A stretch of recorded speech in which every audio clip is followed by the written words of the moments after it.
Uy, Dads, magluto ka na para makakain na tayo. At ikaw, Jay, bumili ka na ng sardinas at noodles. Ulam natin. Mamaya na. Naglalaro pa ako eh. Tapusin ko lang tong TikTok ko.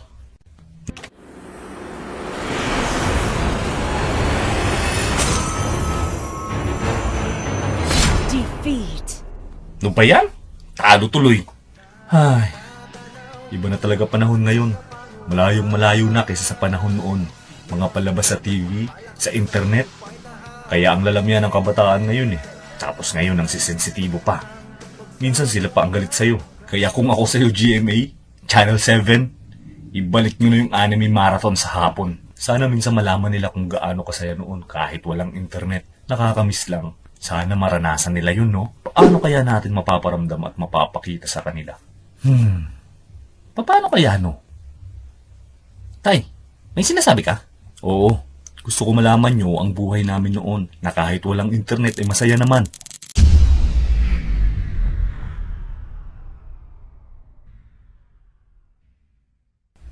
Tay, walang internet, blackout, ukis-kisa ba? Yan, sakto walang internet. Kwentuhan ko kayo. Halika kayo. Maupo kayo sa harap ko. Ito ang tinatawag kong time machine.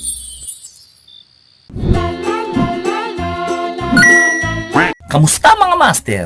Heto na naman tayo. Panibagong kwento, panibagong video. Bakit kaya nasabi ni tatay na masaya naman noon kahit walang internet? Pero bago ang lahat, sa mga hindi nakakilala, ako nga pala si Dadstone. Maraming salamat nga pala kasi 100,000 followers na tayo sa Facebook. Yehey! Sana dito din sa YouTube, umabot tayo ng 100,000 followers. Kailan kaya yon? Matatagalan pa. Pero sa ngayon, syempre, dahil sa inyo yon. At masaya ako't napapasaya ko kayo. At kung bago ka sa channel ko, subscribe ka naman classmate. Para naman ganahan pa tayo sa pag-upload ng mas marami pa. Madali lang naman yan, subscribe yan kapag ayaw mo na. Pero sa ngayon, subscribe ka muna. I-share mo na rin. Like at comment ka naman sa baba kapag nakaka-relate ka. Ha, promise yan master. Okay, game. Tuloy tayo sa kwento. Noong unang panahon? Joke lang, bata pa ako.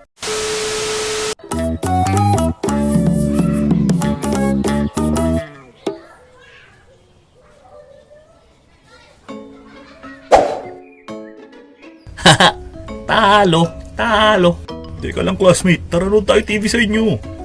Oo nga pala. Tara. Wait, panalo ako, bayad nyo. Kinana dagito yun. Usapang mga palabas muna tayo sa umaga. Naalala nyo pa ba yung mga palabas na aabangan mo talaga dahil may kapupulutan ng aral? Teka lang ha. Oy, mga saor! Bilisan mo, hindi na natin maumpisahan. Uy master, sineskwela na. Madami na naman tayo matututunan. Ito yung more likely science ang topic. At malalaman mo kung paano nangyari at ganun pala yun. Siyempre, pinapangunahan nila anatom, agatom, ugat puno at sikulisap. Tandaan nyo pa ba?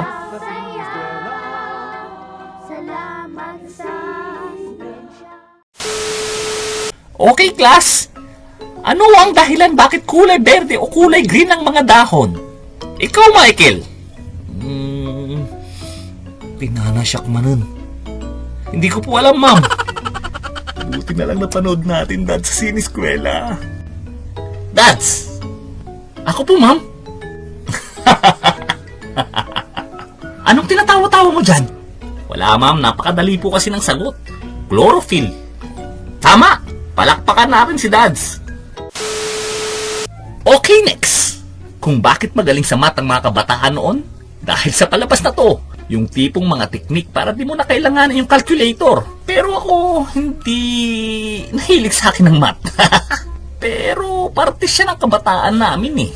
Sa tuwing naririnig ko ang opening song na ito, nabubuhay yung mga dugo namin ng mga batang 90s. Hindi mo ba napapansin, mga bulaklak ay magkakawangis, mga dahon ay magkakahugis? Hindi mo ba naitatanong, ito'y may ayos na sinusundan, sa math ninyo yan malalaman. Ito yun eh, more on pala isipan naman to sa math. Pero wag ka, minsan kahit may isip ka na, at please mo ang tatay mo eh, Hindi niya masasagot ang mga palaisipan na to. Kaya isa ito sa magandang panoorin ng mga bata noon. Dang! Tay, sagutan mo nga itong assignment namin, di ko magets. Mati! Upinin ng maubing. Ikaw sumagot niyan. Tatay mo ko. Yun lang. Okay, next. Itong palabas na to, tungkol sa history natin. One of my favorite. Makikilala mo dito at malalaman mo ang mga sinakripisyo ng ating mga tunay na superhero. Si Kagamboy, Darna, Captain Barbell, si Tanggol, at syempre, charot lang. Mga tinaguri ang mga bayani talaga. At nagbuwis buhay para sa kapayapaan nating mga Filipino. Mabuhay! Punitin ng sedula! Sino-sino pa ba sila? Siyempre si Dr. Jose Rizal, ang nagsulat ng No Limit Tangere. Labanan ni Lapu-Lapu at Magellan. Epic yun. Emilio Aguinaldo, siyempre ang kauna-unahang presidente natin na nagwagayway ng watawat ng Pilipinas. Majoha. Ang tanong ay, ang tatlong Catholic priests na sina Mariano Gomez, Jose Burgos, Jacinto Zamora na hinatulan ng kamatayan noong panahon ng Kastila ay mas kilala sa tawag na Ay, Majo ha? Ay hindi, Gumburza pala. At syempre, Andres Bonifacio. At marami pa tayong bayani na hindi nabanggit. Kaya mga kids, mag-aral kayong mabuti. Huwag niyong gagayahin tong mga to nakakahiya. Sabi nga ni Jose Rizal, ang kabataan ang pag-asa ng bayan. Tandaan niyo yan. Hays, bakit hindi ganito ang ipalabas nila sa panahon ngayon? Syempre walang iba kundi bayani.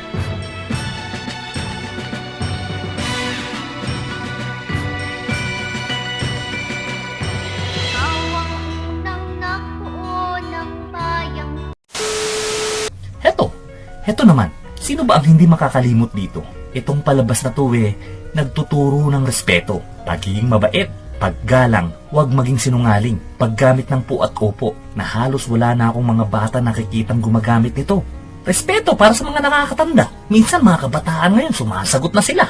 Wala na rin halos nagmamano. Napapansin nyo? Kaya sa mga bata na gumagamit pa ng mga ganyan, saludo sa mga nagpalaki sa kanila. Tama kayo ng mga batang pinapalaki. Hays, isang malaking kawalan ng buhay mo noon ang hindi mapanood ang Hiraya Manowari. Diba? Tama ako.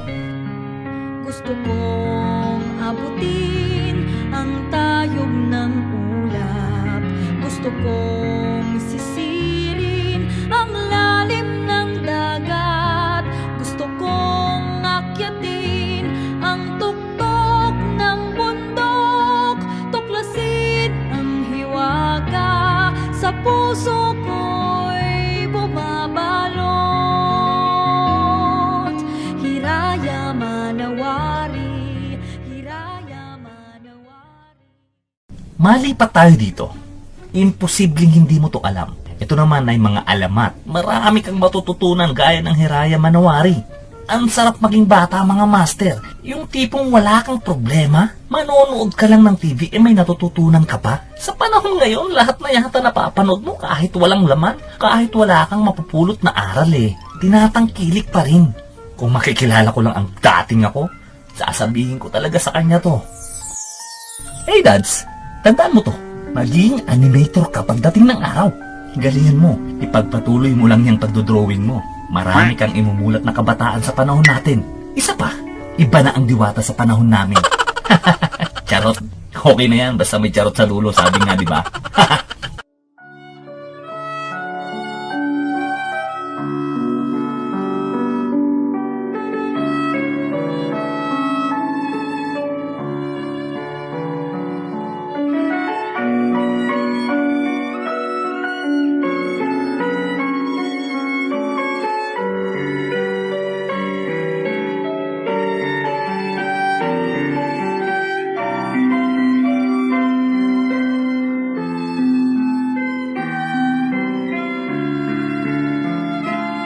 Isa lang yan sa mga palabas ng araw na marami kang mapupulot na aral at binitbit namin hanggang sa panahon ngayon. O siya mga master, lipat naman tayo kung bakit matitibay kami noon at hindi kami naging sensitibo ngayon.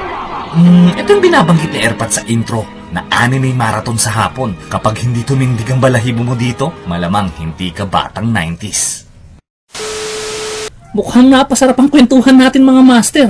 ang haba na pala ng video. Sa susunod na video na natin pag-usapan yung part 2. Tatalakayin natin ang mga anime at mga sentai na ating paborito. Pero sa ngayon, sana mag-enjoy kayo dito sa part 1 mga master. At huwag kalimutan mag-subscribe. O siya, sige na. Hanggang sa muli nating pagkikita. Ciao! Tsaka nga pala, nakikita nyo yung dingding ko sa likod? Pwede nating sabit dyan yung mga artwork mo. Message mo lang ako sa FB. O kaya, may gustong magpa-shoutout. O kaya, mga sponsors. Kung meron man.